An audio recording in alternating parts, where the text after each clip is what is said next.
Ladies and gentlemen, welcome back to the channel, and we are now 1 week away from the official launch of Modern Warfare 3. As a quick update to yesterday's video, they did indeed fix all the progression issues that were happening within Modern Warfare 2, and also if you're somebody who was unable to play the campaign despite the fact that you pre-ordered it, that has also been fixed. As you guys can see, I can now access the campaign in Modern Warfare 2. I'm back to my normal level. I have all my guns, all my camos, all my attachments, all my everything. It was a server outage apparently, and thankfully things have been resolved, and we're no longer at risk of losing all of our progression. So today, Sledgehammer Games decided to drop an absolute bombshell on us when it comes to the sheer amount of information that they have given us for Modern Warfare 3. We're talking about every single weapon, every perk, every combat vest, every piece of equipment, every kill streak, everything basically that is going to be in the Modern Warfare 3 multiplayer has been revealed today via a couple blog posts, which I'll put a link to those down there in the description, but I'm also going to be covering everything here in this video today. We now have an official weapon count for Modern Warfare 3, and the number is 37, which is a little bit lower than what we traditionally see in COD, but we do have on top of that 6 aftermarket part weapons, which do fundamentally change how the weapon works and change how the weapon looks. So it's kind of like having a new weapon, but kind of not. It's a weird system. They're basically operator mods from what we had back during Black Ops 4, but the number is 37 new Modern Warfare 3 weapons on top of the 77 Modern Warfare 2 weapons that we'll be carrying forward. In total, that gives us 114 weapons at launch, and they've gone through and they straight up showed us every single weapon that's going to be in the game. So let's just jump into it. When it comes to brand new assault rifles, we only have 6 of them. We have the SVA 545, we have the MTZ 556, we have the Holger 556, the MCW, that gun's definitely going to be incredibly popular, the DG 58, the FR 556, definitely happy to see that burst rifle return. It was one of my favorite guns back in the OG Modern Warfare 2. I'm always a FAMAS fan, you know, so happy to see that gun returning. But yeah, in total, there's only 6 new assault rifles that are going to be in the game, which will feel a little bit weird, but we're going to be talking about that more later on here in the video. Next up, we have battle rifles. 3 new battle rifles in the form of the BAS-B, the Sidewinder, as well as the MTZ 762. When it comes to submachine guns, we have 6 of them. We have the Striker, which is basically the UMP-45. That's definitely going to be a very popular gun come Modern Warfare 3. We have the WSP Swarm. We have the AMR-9. We saw that back during the beta. The WSP-9, which is basically looking like an Uzi, I guess. The Rival 9, which is basically going to be the Scorpion Evo. And then we have the Striker 9. And now when it comes to shotguns, there are 3 new ones. The Lockwood 680, which I definitely enjoyed using during the beta.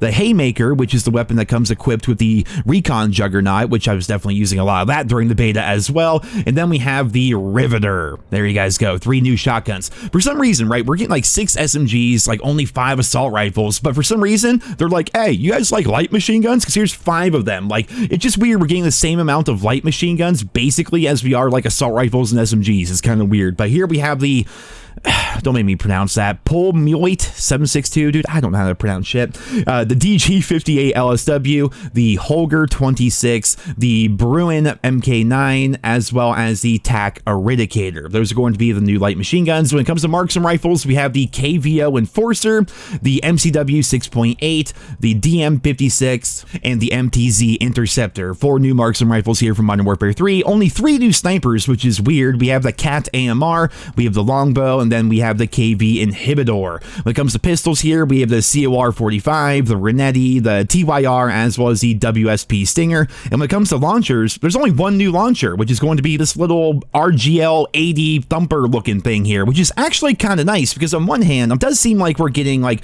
not enough weapons here from Modern Warfare 3, but on the other hand, as someone who is much more of a progression style guy, we only have like 2 new melee weapons to actually play around with, which is kind of cool. We only have 1 launcher to deal with. We only have 4 pistols to deal with. Like, it seems like going for the mastery camo in this game is going to be pretty simple because we're not going to be grinding a bunch of terrible weapons that we may or may not want to actually be using. The big question here is they haven't really talked about challenges or progression really so far, and I'm wondering if they're going to be going with the very antiquated and very annoying long shot system in Modern Warfare 3 as compared to doing something new that would be a lot more fun for the player base. I've gone over it countless times, but long shots are not a challenge. They are a test of your patience, and it ruins hardcore modes for people who actually like to play hardcore. Like, if you're not a hardcore guy, but you just want to get your camos, you're going to play hardcore, you're just sitting there holding a sight line, praying somebody walks into your scope so you can try to get a long shot. And if you're someone who does like playing hardcore, your experience is ruined because it seems like half the people on both teams are just sitting there holding down long shot sight lines as compared compared to actually playing the game. It's a lose-lose for everybody, man. I guess the only people that win here are going to be like the shareholders at Activision and Microsoft, because people are sitting there just playing hardcore nonstop, trying to get long shots, and it's artificially increasing their player retention. But other than that, like, I just don't, there's no benefit. There's no benefit to the actual player base, and I'm really hoping that long shots are gone and that challenges are a bit more streamlined when it comes to Modern Warfare 3. Now, on top of this, they've talked about the Modern Warfare 2 weapon balance pass. Now, what they're going to be doing is every weapon, all 77 of them, going from Modern Warfare 2 into Modern Warfare 3, they are going to be rebalanced. Not like wildly, they're not going to fundamentally change how they perform or anything like that, but they are going to be adjusting damage ranges, damage values, damage location multipliers like head, torso, legs, arms, that kind of stuff. They're going to be looking at the magnitude of the attachment values that we have, like they're going to be reducing the laser ADS speeds from Modern Warfare 2 going into Modern Warfare 3, because Modern Warfare 3 is already pretty quick when it comes to movement and handling and stuff like that. So they're going to be adjusting how strong certain attachments are on the Modern Warfare 2 guns, and they're also going to be adjusting the pro and the con values of each attachment going from Modern Warfare 2 into Modern Warfare 3. That seems like a hell of a task for them to actually pull off. I mean, we're talking about 77 weapons here that you're just going to throw into a new game that has way different movement, way different everything, basically, even a different time to kill, different health values, along with the 37 Modern Warfare 3 guns. I just really have a feeling that weapon balance is going to be completely out of whack at launch. I mean, maybe they're going to get this right, but when you're talking about 114 guns all being thrown in the game at once and people have access to most of them right away, that's going to be tough, man. We're going to have to wait and see how it's going to go, but there's going to be so many different weapons, so many different combinations, and so many different things for people to try, and I don't have any faith that weapon balance is going to work properly at launch. It's probably going to be a shit show, but at the same time, I'm sure there's going to be some really funny things that happen as a result of it, and hopefully Sledgehammer's got their coffee brewed, because I imagine, you know, the very first night, the second day going into the launch of Modern Warfare 3, they're going to be getting so much feedback, and hopefully if there's something that's completely broken and completely busted like Battle Rage was during the beta, hopefully that is something that they actually get resolved sooner rather than later. But one thing I have on my mind right now is, will they possibly be changing the suppressors from Modern Warfare 2 going into Modern Warfare 3? Because you guys know, here in the COD community, everyone likes to talk in like absolutes, which I just did that by saying everyone. Like, we all talk in absolutes. Like, everyone is just going to use suppressors because suppressors are going to be completely OP thanks to the working minimap. And I kind of get where those people are coming from, because in Modern Warfare 2, some suppressors actually increase your range. And I wonder if that's going to be looked at going into Modern Warfare 3, because it does seem like having more damage range and being able to stay off the minimap will be a really strong combination for just one attachment. I mean, traditionally, going back to like old school CODs before the whole gunsmith nonsense, suppressors reduce your range. And the reason why they did that was to balance out the fact that you were able to hide from the minimap. Like, oh, sure, you can hide from the minimap, but your gun's not going to be as strong at range, right? It was a fair trade-off there.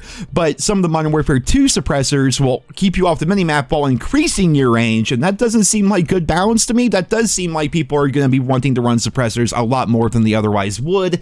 So we're going to have to see. I mean, again, there are 77 Modern Warfare 2 weapons along with freaking hundreds of attachments that are all being thrown into Modern Warfare 3.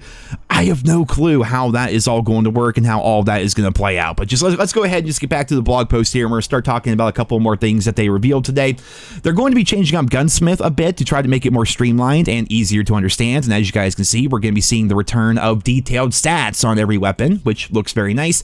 Here's going to be a quick look at every combat vest, every glove, every boot, and every piece of gear that we're going to have in the game at launch. And they also mentioned that more of these things, like more gloves, more combat vests, stuff like that, will be coming post-launch as well, which is definitely pretty nice. I'm very excited to jump into Modern Warfare 3's multiplayer and get really acquainted with this new Craig class system, because I feel like there's going to be a lot of amazing combinations. I mean, the fact alone that I can just use Dead Silence, like, I don't even need another perk. I'm just happy enough that, like, I have my sneaky sneakers and I can run around and people aren't just gonna be able to sit in the window somewhere waiting to hear my footsteps. I'm so excited for that after having gone back to Modern Warfare 2 after the Modern Warfare 3 beta. It's like, holy shit, these people don't move. I cannot wait for Modern Warfare 3 just because of that one perk alone.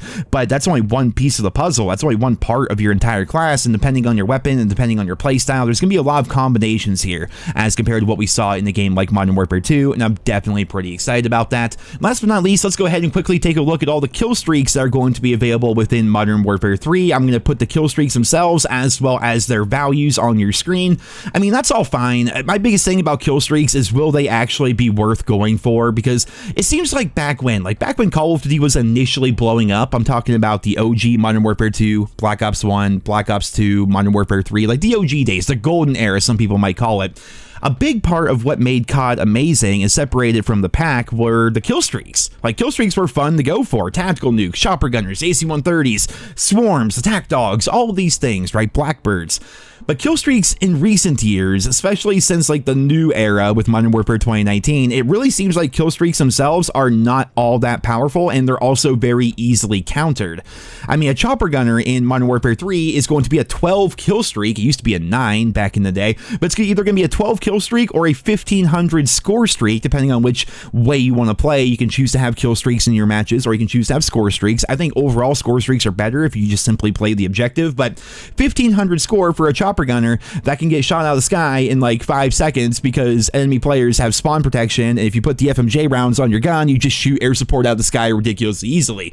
I mean, like a counter UAV, for example, just hovers up there in the sky and you can take it out with like 2 taps of a pistol. I'm not even kidding. Like, the kill streaks are ridiculously weak in these more recent Call of Duty titles, and I think that is a problem. I mean, they're not even adding a brand new launcher to the game besides like the Thumper. They're not adding like something to shoot down air support with, because you're a fool if you try shooting down air support with a launcher. Just use your gun. It would just kill things out of the sky so easily, and basically it kind of makes kill streaks feel like they're a non-factor. Like, one of the ways I've had fun with Modern Warfare 2 after going back to it, because I got Orion camo in that game, I basically quit after that because there's nothing really to go for, and then they announced Carry Forward, where all the guns and all the attachments, all the camos and everything were carrying forward into Modern Warfare 3. So I'm like, okay, I'll go back, I'm gonna unlock all the DLC weapons, get most of them up to Orion, make sure I get every camo in the game, make sure I get every attachment in the game, you know, that kind of thing, right? And in my time going back and dealing with skill-based matchmaking and everything, what actually made the game kind of fun was I was just going for chopper gunners. I mean, I try to win, I'm trying to do my challenges, but I'm also trying to go for chopper gunners at the same time, because it kind of took me back to, you know, 2010, 2011, when I'm sitting there playing Modern Warfare 2 all night with my buddies on summer vacation and just going for tactical nukes and AC-130s and choppers and stuff like that. It kind of took me back, it really did. But in my time, I've gotten like 1,000 chopper gunner kills since I came back, but dude, the chopper gunner is so damn weak, and it frustrates me that kill streaks are kind of a non-factor nowadays as compared to what they were back in the day, especially considering that was one of the things that made Call of Duty so popular and helped it get to where it is now as like this cultural icon of a video game. But that is my long-winded rant on how kill streaks should be a lot more powerful within Modern Warfare 3. I mean, they should have a counter, you should be able to use launchers and stuff like that, but like, they should be more powerful in my opinion. But overall, they gave us a lot of details here today in regards to the Modern Warfare 3 multiplayer, and again, we are now officially 7 days, ladies and gentlemen, from the full launch of the game, and hopefully it doesn't break everything. I mean, early access to the campaign like broke everything for everybody yesterday pretty much, so I can't imagine what they have in store for us when it comes to the full launch of the game. Here's to hoping it's gonna be a smooth launch, here's to knowing it's probably not gonna be, and as always, I'll keep you guys posted as more blog posts come out and as we get more information and more details, because they're going to be covering a lot more things here as we get closer to the full launch of the game, including cosmetic customization, as well as weapon camos and things like that, as well as zombies. We definitely have the zombies blog post to look forward to as well, and as always, I'll be here to you guys every step of the way as we learn more and as these stories develop, so be sure to subscribe if you're new around here. Thank you all so much for listening, and I hope you guys all have a wonderful day.